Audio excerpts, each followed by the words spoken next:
2009 সালে হলো যে লাস্ট ঈদ করলাম। অ্যাপ্লিকেশন যখন সাবমিট করলাম 2010-এ, 10-এর ঈদের 3 তারিখে চলে গেলাম সেপ্টেম্বরে। ঈদের 5 দিন আগে ফ্লাই করলাম। তা আমার কেউ বলেনি যে পরে যে আমি যদি সুইডেনে পরেও যাই, 1 মাস পরেও যাই, 2 মাস পরেও যাই, তাতে কোনো সমস্যা নেই। ঠিক আছে, তা তো প্রথম ঈদে যে তো বিশাল অবস্থা খারাপ, মন খারাপ, কোথায় যে উঠবো, কোথায় যে থাকবো, কোথায় ঈদের নামাজ পড়বো, সে যে একটা কি পরিস্থিতি। তারপরে সেই চলে গেছি, সেই একজন নামাই দিয়ে আসছে, আসার সময় সে আর আসে নেয়নি। পরে সেই জিপিএস লোকেশন দেখে ঈদের নামাজ পড়ে সে জামার ওই মাঠের থেকে হাঁটতে হাঁটতে 3 জন, আর 2 জন ছিল, মাগুর একটা ছেলে ছিল। এটা কি সুইডেনের সুইডেনে, সুইডেনের কোন জায়গায়, কোন এটা শহরে? উমিওতে। উমিওতে। উমিওতে সে তো ওই জায়গায় তো মনে করো যে সেই বহু বহু দূর, তখন তো কেবলমাত্র গেছি, চিনি না তো কোন বাস নাম্বারে উঠলে কোথায় যে নামতে হয়। পরে এখন ঈদের নামাজ পড়া গেছেন, বাসায় যেতে, বাসায় তো ব্যাক করতে, বাসায় ব্যাক করে কি হবে। পরে সে একজনের কাছে ফোন ছিল, স্মার্টফোন তো ছিল না, তো সে একটা কোনো রকম ফোন ছিল, সে জিপিএস লোকেশন দেখে হাঁটতে হাঁটতে হাঁটতে হাঁটতে এসে পৌঁছালাম। এবার তো ঈদের নামাজ পড়লো, এখন তো মন খারাপ, পরে দিলাম ইনামুলে ফোন।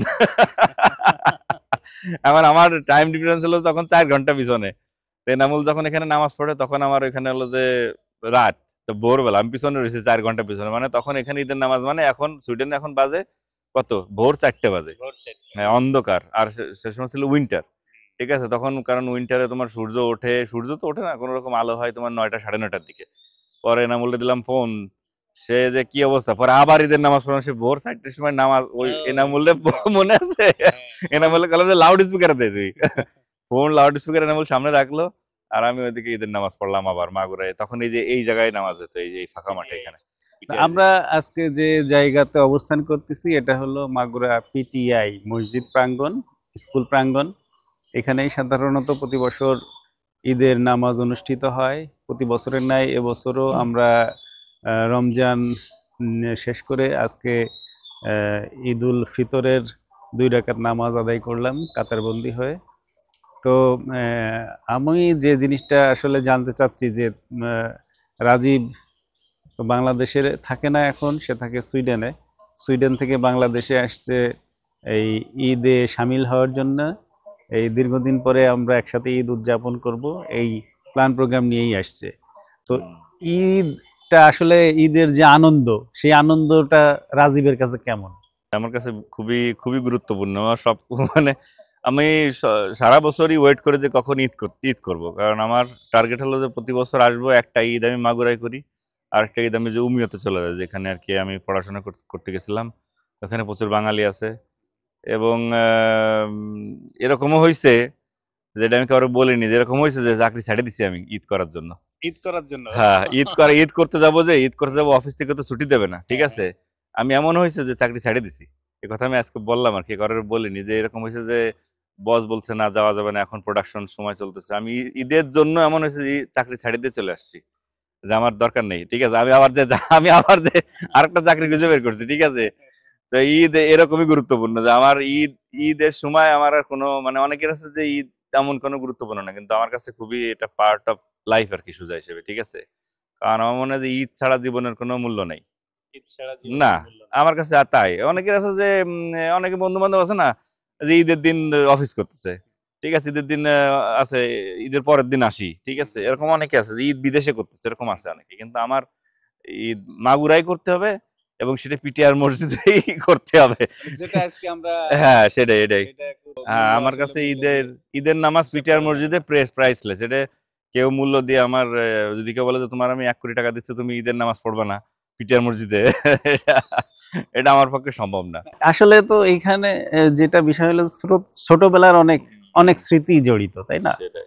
ছোটবেলার মানে যেহেতু এই পিটিআই স্কুলেই প্রাইমারি লেখাপড়া, হুম। তারপরে এইখান থেকেই আসলে সূচনা, এই খেলার মাঠেই খেলাধুলা করছি আমরা অনেক, তাই না? হ্যাঁ, এখানে এটাই। আলু ক্ষেত ছিল, হ্যাঁ, শীতের সময় আমরা এখানে সবাই মানে আলুর প্রদর্শনী প্লট হইতো, হ্যাঁ। তারপর এখানে ধান চাষ করা হইতো।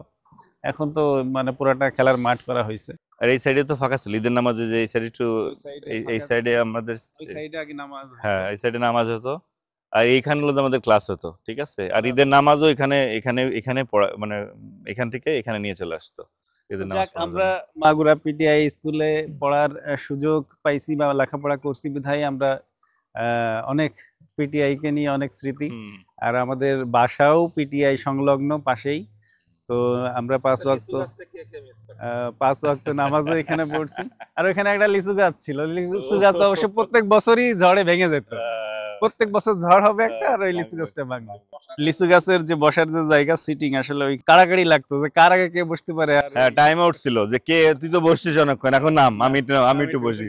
হ্যাঁ, পাওয়ার বেশি উপরে উঠা যাবে না, কারণ লিচু গাছের ডাল হলো নরম, ঠিক আছে, ভেঙে যাবে, তো এখানে যাওয়া যাবে না, ঠিক আছে। আর আরেকটা জিনিস হলো খুব পরিবর্তন আসছে, যেটা আমি দেখতেছি পিটাই স্কুলের, মানে আমরা কিন্তু মাটির জিনিস দিয়ে অনেক কিছু বানাইতাম, ঠিক আছে, যে যে মাটির যে স্পর্শ স্পর্শ কিন্তু নষ্ট হয়ে গেছে। আমি এখনো পর্যন্ত দোআঁশ মাটি, বেলে মাটি, কাদা মাটি, এঁটেল মাটি আমি কিন্তু এখনো চিনি। তুইও চিনবি, তোর যদি আমি দেখাই যে এটা মাটির হাতে নিলে আমরা বুঝবো যে কোনটা এঁটেল মাটি আর কোনটাতে তোমার বানাইলে সেই জিনিসটা থাকবে কি থাকবে না। আমাদের শিখাইতে হলো কিশোর কুমার স্যার, কিশোর, উনি হাতের কাজ শিখাইতো বেশ।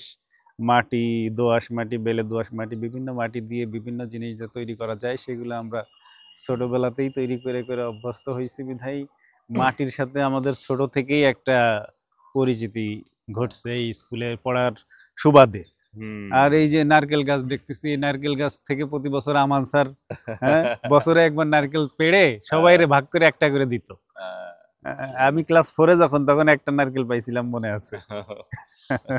সেই বছর সবাইকেই 4-এর সব স্টুডেন্টকে একটা করে নারকেল দিচ্ছে। তবে আমান স্যারের একটা পিকনিকে, তোর মনে আছে নাকি জানি না, এই যে এইখানে বসে খাইছিলাম আমরা লম্বা করে বসে, এই যে এই জায়গা, সেই পোলাও তো পোলাও, আর জীবনে আমি এরকম পোলাও কোনো জীবনে খাইনি। পোলার এরকম উঠায় এরকম চাপ দিচ্ছে তেল, মনে আছে নাকি জানি না, এই যে এইখানে এই লম্বা করে বসেছিলাম, পুলার চাপ, মানে মাংসে তো মানুষের তেল হয়, আর সেটা পোলাও উঠায় চাপ দিচ্ছে আর তেল, ঠিক আছে। তখন মনে হয় ক্লাস 5-এ অথবা 4-এ পড়ি, 4-5, আর কি স্পষ্ট মনে আছে।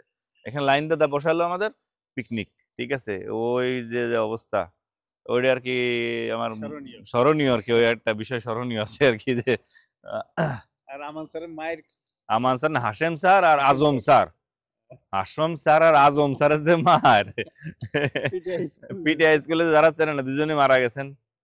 হাশেম স্যারও মারা গেছে। আরাম স্যার মারা গেছেন না, আমার দেখা হয়েছিল শেষবারের মতো মারার আগে আমার সাথে কথা হয়েছিল আর কি। মারা গেছে উনি, আল্লাহ তারে বেহেশত নসিব করুক। আসলে মানে পিটিআই স্কুলটা আমাদের এই ছোটবেলা থেকেই অন্তরের মধ্যে যে বীজ বপন করছে, সেটা ভোলার না। আমরা বাংলাদেশ কেন, পৃথিবীর যে প্রান্তেই যাই, সেই প্রান্তেই আমরা মানে এই স্মৃতি, স্কুলের প্রাথমিক বিদ্যালয়ের স্মৃতি, বিশেষ করে পিটিআই স্কুলের স্মৃতি, এটা সবসময় মনে পড়ে, মনে নাড়া দেয়, এবং আলাদাভাবে এটার একটা অনুভূতি আমরা খুঁজে পাই এখানে। আর এই যে চারপাশে অনেক বড় বড় আম গাছ ছিল, হ্যাঁ, সেই আম গাছগুলো, ওখানে একটা ইয়ে গাছ ছিল, আমড়া গাছ ছিল। সকালবেলা স্কুলে 9টার সময় এসে আমরা ওই আমড়া পাড়ার জন্য এই বড় বড় ইয়ে ডাল, এই ডাল তো মানে ডাল ভেঙে ভেঙে নিয়ে ডাল চেঙা মারতাম। তারপরে যে কি যেন বলে, ওই সাইডে একটা বাথরুম ছিল, ভাঙা বাথরুম, ওই বাথরুমে কেউ ভয়ে, ওই ওই এলাকায় একা কেউ যাইতে পারতো না ভয়ে। হ্যাঁ, তাল গাছ ছিল। আর এই পাশে তো এখন পিছনে তো ওই যে মোটামুটি একটা পরিবেশ হয়েছে, এই পিছনে হলো যে সবাই বলতো যে এখানে কিন্তু সেই 71 সালে মুক্তিযোদ্ধা হয়েছে, তার কিন্তু সব কিন্তু এখানে কঙ্কাল আছে, ঠিক আছে, এই ভয়ে ওই পিছনে কিন্তু কেউ যেত না। হ্যাঁ, আমি কঙ্কাল দেখছি অনেক, এবং বাংলাদেশের এই মুক্তিযুদ্ধকালীন সময় 7ই ডিসেম্বর কিন্তু এটা এখানে একটা ইয়ে হয়, মানে গণকবর ছিল, ওখানে লেখা আছে মাগুরা পিটিআই কিন্তু একটা গণকবর ছিল। তো সেই গণকবরই সম্ভবত আশপাশের অংশগুলো ছিল। ধন্যবাদ যারা আমাদের বন্ধুরা আছে, যারা আমাদের দর্শক আছে, তাদের উদ্দেশ্যেও বলছি ঈদ মোবারক, ঈদের শুভেচ্ছা। ঈদ প্রতি বছরই আসে, ঘুরে ঘুরে আসে। ঈদ আসার সাথে সাথে আমরা একটা নতুন মানে ফিলিংস পাই, ঈদের ফিলিংস।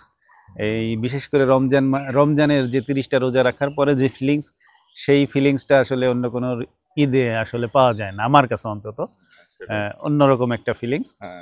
পরিবার পরিজন নিয়ে আমরা, আমি যেমন ঢাকা থেকে মাগুরা আসছি নাড়ির টানে ঈদ করতে, রাজীব সুইডেন থেকে বাংলাদেশে আসছে, বাংলাদেশ থেকে মানে ঢাকা থেকে আবার মাগুরা ফিরে আসছে, তার পরিবার পরিজন তার সন্তানাদি নিয়ে, ওয়াইফ নিয়ে এবং তার পিতামাতার সাথে ঈদ করতে। সবকিছু মিলিয়ে মানে সুন্দর একটা সময় আমরা ইনশাল্লাহ মাগুরাতে ঈদের ছুটিতে পার করব।